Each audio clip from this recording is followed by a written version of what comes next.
heterogeneously grouped. It's not like you have one group of students in certain classes. We really make sure that we're trying to, as much as possible, to have students interact with everyone on campus. Our clubs are very inclusive to all students, so therefore you don't feel like you're left out. You can participate in any club you'd like to. They're not inclusive in any different groups. And just the communication, once again, between the school and the home is really important. So therefore, if there are certain needs that need to be met or things that you want to let us know, just give us a call. We'll really try to make sure that we keep that in mind. And also the counselors are really great with that. We also have counseling interns who we have come on board to help support us also in terms of having certain groups and looking out for certain students. So there's always ways that we can keep certain needs in mind.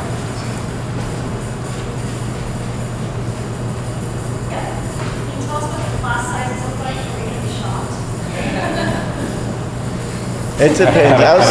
Our class sizes, if you're an advanced student, it's going to be about 40 to 1. If you are a struggling student, we keep it closer to 25. So because the more advanced students just need less monitoring, and then the ones that need more attention, we try to give them classes so they can get more individualized attention. We're definitely probably about 33 to 38 per class size. We range from like 28 to about 33 per class size. So about the same, 28 to, anywhere from 28 to 40. We're smaller campus.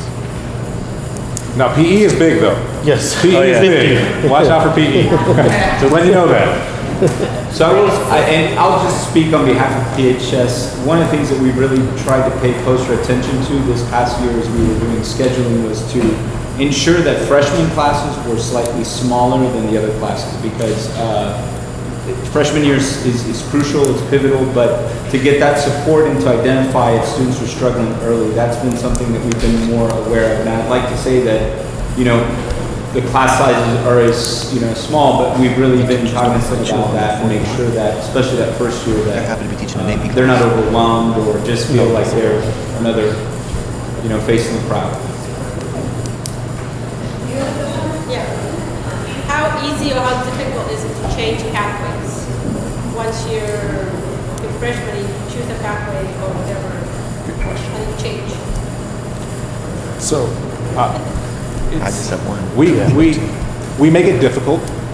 I'll be honest, because we want them to, if you really want to change, because you're missing a course, 2 courses at least, from your pathway if you change in your second year. We don't let you change after your second year, but if you must change, you have to talk to the counselor, you convince me, and then we'll possibly change you. But we don't want to open up to everyone, because then like, oh, I want to change this, I want to change that. We're like, so. I think, and the same thing, and I would also keep in mind that if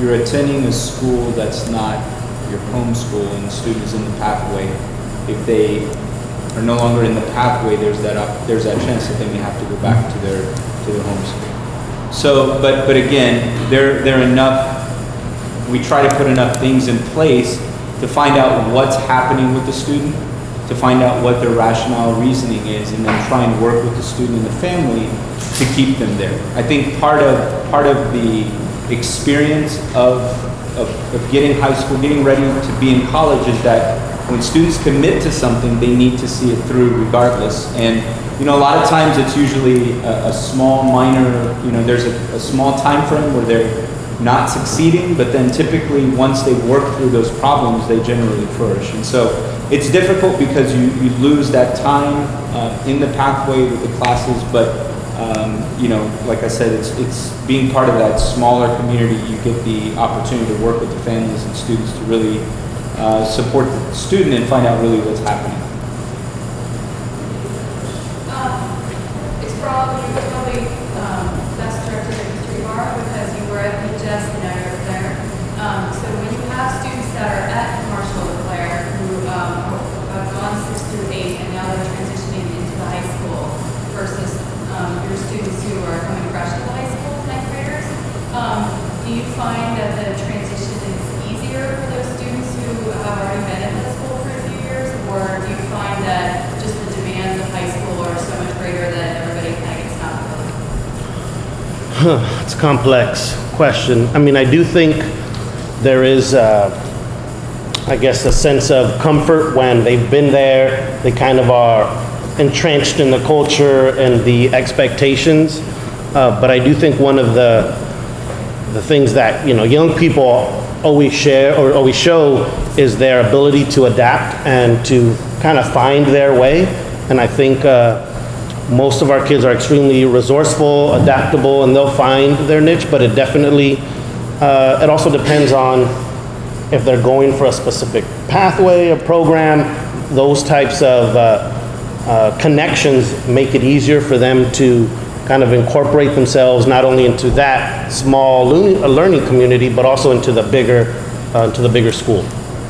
Yeah, I will say at Marshall, because of the 612, there's a thing called a freshman dip, which is pretty well regarded, that kids tend to do worse their freshman year. It's the worst year of high school.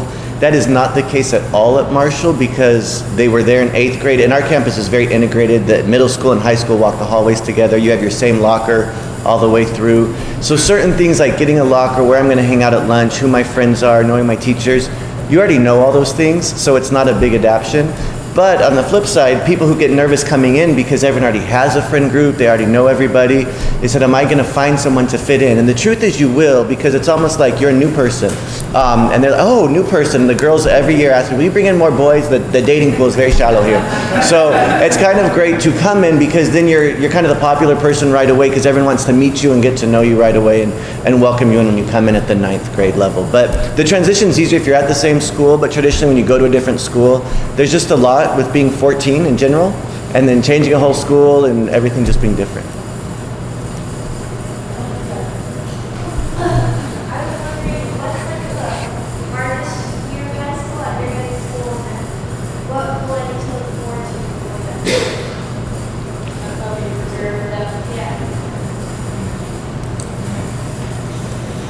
So the first is what's the hardest year of high school? Hardest year of high school, and I would say every year is going to have a different challenge.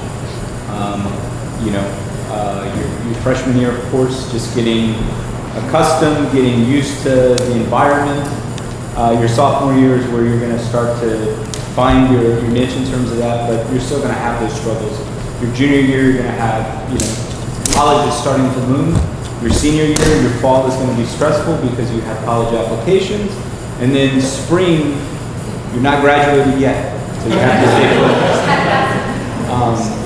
So I think every year, it brings about a different set of challenges, but nothing that you can't overcome. But your second part is how could you best prepare how can the 8th grader get ready for high school and be prepared for that? So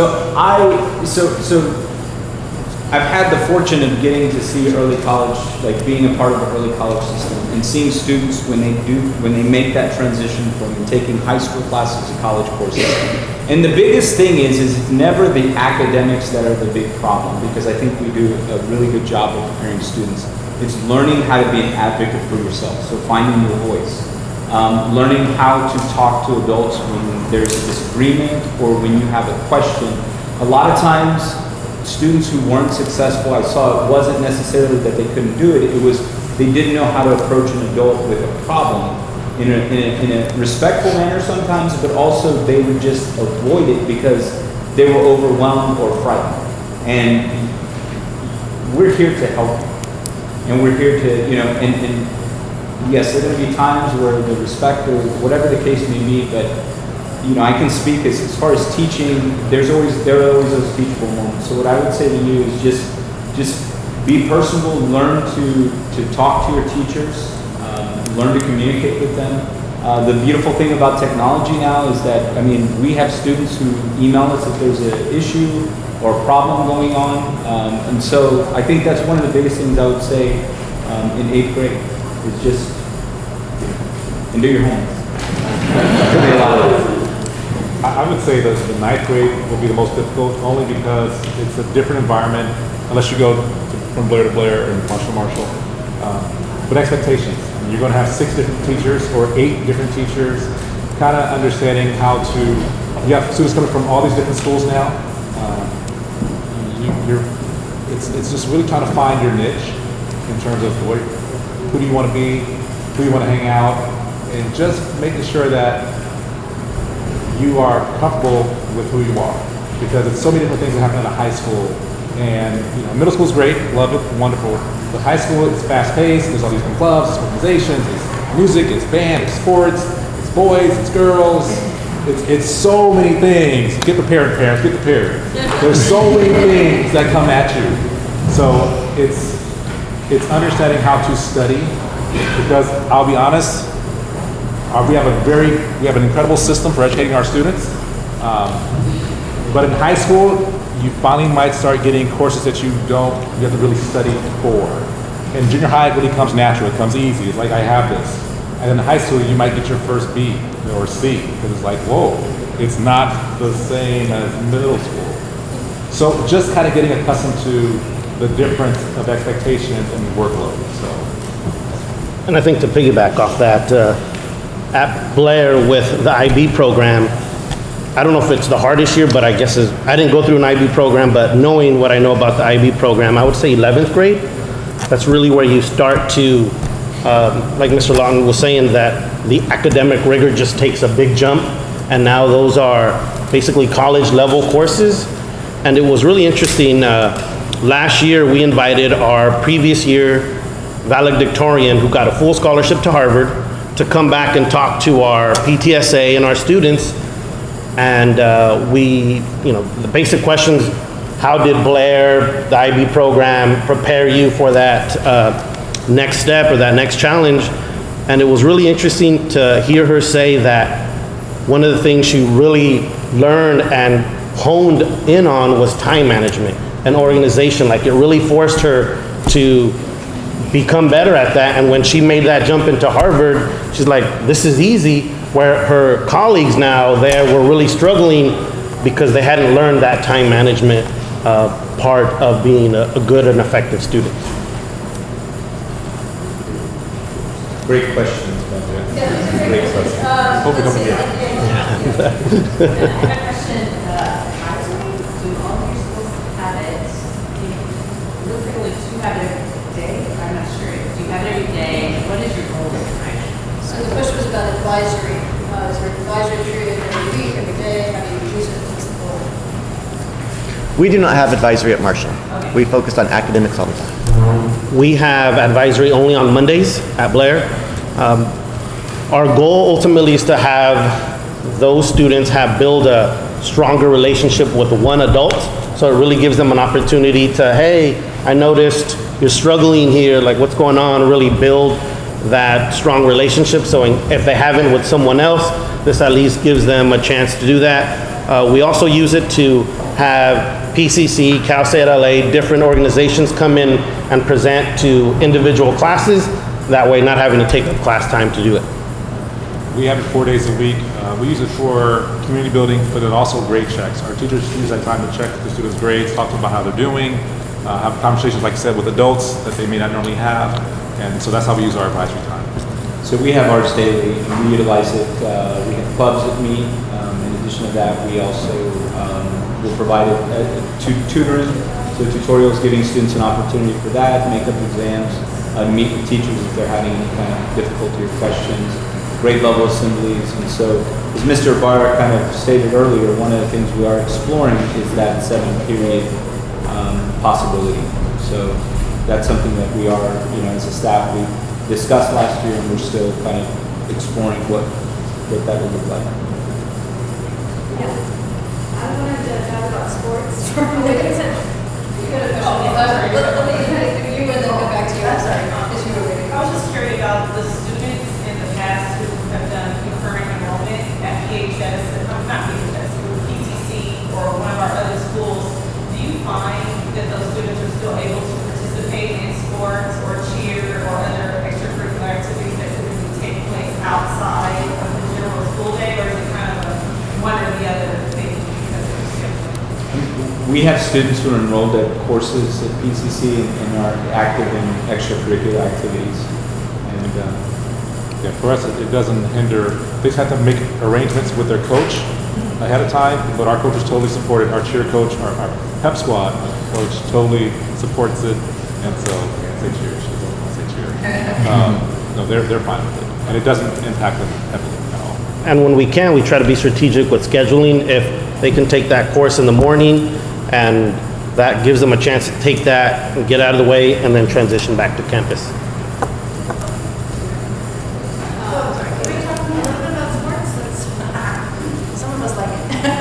Like, what are the strengths of your sports programs at your schools? Woo! Yeah.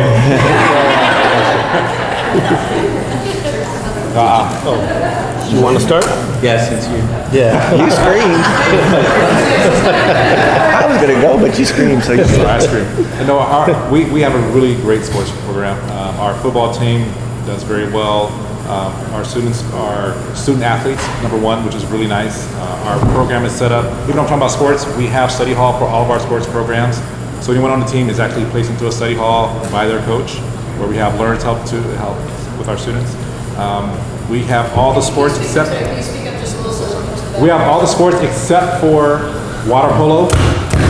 We're working on getting water polo back. That's a huge one for John Muir. Lord Jesus, we need that one back.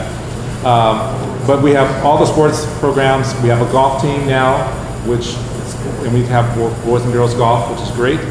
We have softball. We are very competitive, but our students also understand that they're athletes and that we have a level of expectations for their behavior on and off the field. So we have a great sports program. It does. I We think. have a greater. Yeah, but you could go. You could one up them. No. We, I mean, really the same thing. I mean, we offer a variety of varsity sports, JV sports, so volleyball, basketball, softball, baseball, cross country. We've had, I'll just say with cross country, we have about 60 students that are involved in our cross country program. And a lot of those students, and again, it's just going back to students finding where they fit in a group that they can be supported by. But it definitely, I'll just say that give your children an opportunity. It's just one more thing to tie them into the fabric and the community of the campus. So We're also trying to beef up our sports program. We want to make sure that we offer just as many sports for girls that we do for boys. It's seasonal, so we try to at least offer 2 to 3 sports for boys and for girls for each season. We had the feather in our cap, and they can talk about it more, is basketball. Boys basketball, we definitely had a nice run last year. We made it to state finals for the first time in school history. We even won a game in state finals, and we have a majority of our players returning. We have our soccer program is very competitive as well, so those are probably the 2 sports that we're most competitive in, but we're offering now a wide range of options for boys and for girls. Yeah, I was going to say the crux of sports is involvement in the school, so it builds pride in the school, it builds connections to the school. Oh, of course, I'm so sorry. The point, with sports, you want to build a connection to the school, you want to build pride to the school, so you get as many kids involved in it as you can. It's better to be competitive with it. People like to be on a sport and win better than they like to lose, so it is good to get them involved, but all of us offer a plethora of sports that we really push. We're working to build better facilities, school board members to help us support that. We got a brand new gym at Marshall, which is great, we're very grateful, but to continue to build and support the facilities and infrastructures. But at all the schools too, academics comes first, and then the sports support the academics and the involvement there. We've got the dog in the back. Well, with regards to sports, does the student have to have been competitive early on in order to join the team? Because I think when I was in high school, that's the first time I was competitive. At Blair, well, it's almost a case-by-case, sport-by-sport. It depends on the sport. Yeah, with most of our sports, we try not to cut so they have at least the opportunity to be part of the team, build those connections. But at the end of the day, they are CIF sanctioned sports, so there is a level of competition that we need to try to maintain, especially with our league partners, and make sure that we provide a solid competition. Yeah, there's sports like track and field and cross country where come on, let's join. But then the other ones like basketball where you can play 5 players at a time, you build up 3 levels. So then there's the lower level for kids who are just learning how to play. And I tell parents when they call and there's a concern, it's not AYSO. Everyone doesn't play. So, but I'm very upfront with that on certain sports, like basketball, like basketball. So, as long as the parents understand, but like I said, certain sports, track, cross country, swimming, come out, have a great time. But the more competitive sports, we do have different levels to make sure everyone can come out. We're also trying an intramural program, so therefore students who just want to come out and have fun, we have a lunch league that we're going to start working on. So therefore, we want to give opportunities for students to grow, but certain sports, it's very difficult, like basketball, to make sure that everyone feels like they can play. 'Cause everybody's Jordan. Who has my daughter wants to know who has the best swim and dive team? PHS. That's PHS. I'm on it. What is the best, who has the best swim and dive team? That's girls basketball team. However, you can come to John Muir and make it better. Yes, there you go. There we go. You're the safety. Yes. Any other questions? Maybe one or two more questions and we'll wrap it up. Perfect. Is there, like, girls team and guys team, or is it I didn't hear the question. There's a girls and guys, so they have different seasons. So right now, for example, our boys are in water polo season, and our girls will follow them. And so the seasons are different. No, but in swimming, it's the same season. It's the Yeah, spring. Swimming is the same, yeah. Water polo. They train together, but they compete in different races. okay? And then my other question was leadership at the school. Is it programs like that? I'm just wondering, how does that work in the district? A little bit. Yeah, so every school you have, the student leadership structure is vital to the student success. So each of us have an ASB or a student government. You have to be elected by your peers to become a part of that. Now, one of those things to build in more diversity and to do that, sometimes we'll reserve a couple appointed positions. For example, at Marshall, we've always appointed a student with an IEP to always be part of our leadership team who may not get elected by their peers. So that's something that we appoint in. But then in all of this, you have all your clubs on campus too. So each club's elect a president, secretary, vice president. So a lot of kids will find themselves leaders in those areas. And then in your sports, you have captains and co-captains, so they'll build up leadership there. And your music, you have your drum majors, and you have, the first chair violinist. So then you get the different people. So there's always a way to be a leader in whatever capacity that you're in. And even some classes will choose like a class president, like that period, to do it. So there's lots of different ways to build in leadership. But we all know the best leaders too are the quiet leaders who they don't have to have the title to be the leader, but they're going to walk around and do what's right anyway, because you never know who's watching and following you.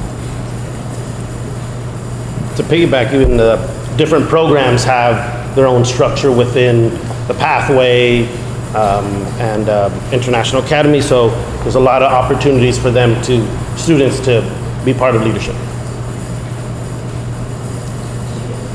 Yeah, I just had a quick question. So cell phones, as you know, are really distracting. Do you all have cell phone policies as far as what students, like during the class time and all that? How is that handled? Is that handled individually by a teacher? No, I have a very strict cell phone policy that is not strictly adhered to by all the students, but we do not allow cell phones to be used at all from the time school starts till it ends. That includes passing period and lunchtime. And the primary, thank you. Will you come to those parents that they're mad when they have their cell phone in a block? But the main reason for doing that, and mind you, if you were to walk the campus with me, you will not see a cell phone. If you walk without me, you will see kids pulling them out and stuff. So they do sneak them out. But the main reason is, as easy as it is for you to communicate with your child via cell phone, it is just as easy for someone we don't want to be communicating with your child to communicate. So if I have to control the safety of a campus and someone is texting from outside campus and they're trying to get on or meet me over here or let's arrange something, it's easier to control communication if they're just not out. And cell phones cause more problems than they help. The amount of fights, what happens on Snapchat, my goodness, that we have to deal with the next morning, it gets to be a lot. So it's just easier to say no. we're not going to have them. Some parents said, well, shouldn't we have them but teach kids responsibility? And I said, no, responsibility is having it put away. That's what responsibility is. You don't need to have it all the time. And my Psych 101 evaluation, this is not studied or medical, is I see an increase in anxiety in teenagers that I directly correlate to the amount of time I see them on their cell phone. And so I think it's just better if they learn how to interact and to be with people. Let's just get a quick response to, as far as what your cell phone policy is, and then I think we're getting pretty close to wrapping up, so. So at John Muir, our policy is that they're not to be used in class. So during lunchtime, they may have their cell phones out. We're not bothering them as long as they're not bothering other people. But during class time, they should not have their cell phones. Many of our teachers have cell phone lockers, which is a great thing. So the kid comes in, little cute locker, open it up, put the cell phone in, lock it, take their key, keep it with them for the rest of the period. But once again, we just don't want them out during class time and during instruction. But some teachers do actually let them use it to get on the internet, search up a article. They might read off of it in terms of we do Kahoot. We do Kahoot in the class with the students. They pull out their cell phone. Yes, I got you again. They pull out their cell phones and they do a little Kahoot quiz. If you don't know what that is, it's a really great way to engage students with their cell phones educationally.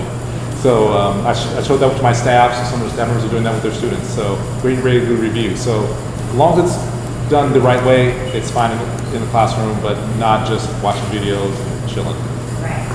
Yeah, so it's the same thing during instructional time, but I do see more and more teachers utilizing it for an instructional tool. I mean, there are a lot of great resources. One of our French teacher uses Duolingo, which is a language program. We have several teachers who refer back to Khan Academy, so if students are getting stuck with something, they can utilize it that way. We use a Google Suite, so we are Google Docs, Google Slides. So I go into class and I see students utilizing their phones, but utilizing it instructionally and using it for class. And so, you know, it's here, and we just have to really look at utilizing it the right way, I think, with our students.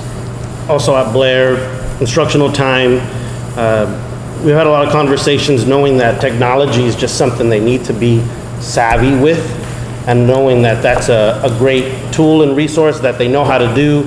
So we try to maximize with these different apps and different ways of getting them to become more savvy with technology, knowing that as they transition into college and career, their ability to navigate through that technology is going to be crucial for them to be successful. And I'll just say one thing. So we all have social media accounts for our schools. And we talked a lot about the community and just students getting kind of woven into the fabric of the school. And I think that's a great way for us, one, to interact and to see what else is going on our campus. So a lot of students have different hashtags for things, events that are going on campus. And that's just another way for us to really kind of monitor and see, you know, what's happening in our students' lives. And so, you know, sometimes there are teachable moments about students saying, hey, like, you're considering going to these schools, like, let's try and keep these sorts of things in mind when you're using social media. So, you know, I think that's one of the great, you know, it's kind of a double-edged sword, but at the same time, we try and look at it, so how can we engage students, how can we properly model how it's used the correct way. Okay, last question about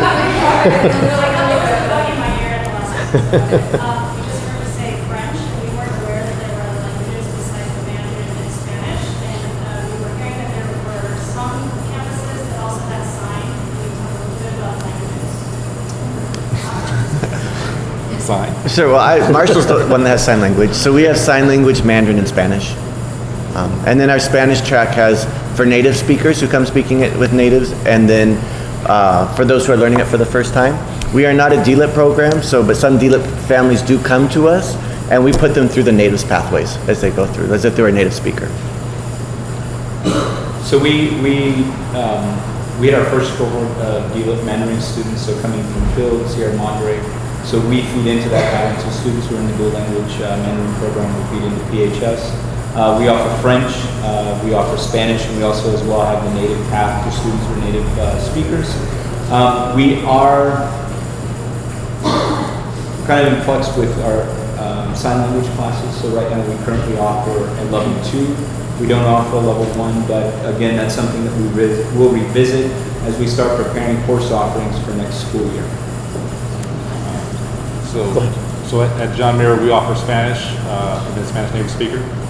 With Jackson Elementary School having a Spanish dual immersion, and I think Washington Next year. is having theirs the following year. Since Washington's our main feeder, we're hoping to bring along to have the Washington students come to John Muir. They're in the dual language immersion program for Spanish, because we do have the native speaker course for Spanish. So that's a goal of John Muir.